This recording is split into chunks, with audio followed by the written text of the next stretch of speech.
মৃত লোকটিকে কবর দেওয়ার পর সে অন্ধকারে নিজেকে আবিষ্কার করে। তার চলে যাওয়া স্বজনদের শব্দ ধীরে ধীরে মিলিয়ে যায়। অতঃপর মুনকার ও নাকির কবর চিরে তার কাছে উপস্থিত হন, যা দেখে মৃতের আত্মা ভয়ে কেঁপে ওঠে। মুনকার নাকির তাকে বসিয়ে 3টি প্রশ্ন করবেন, যা আমাদের সকলেরই জানা। কিন্তু এই লোকটি দুনিয়ায় অনেক পাপ করেছিল, যারা অবিশ্বাসী ও মুনাফিক।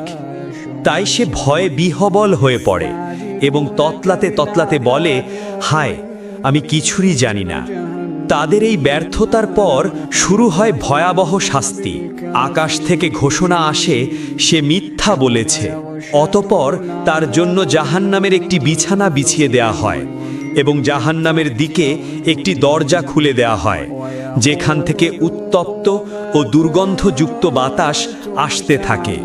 তার শাস্তির জন্য নিযুক্ত করা হয় এক অন্ধ ও বধির ফেরেশতা, যার হাতে থাকা লোহার হাতুড়ি দিয়ে তাকে প্রচণ্ড আঘাত করা হয়।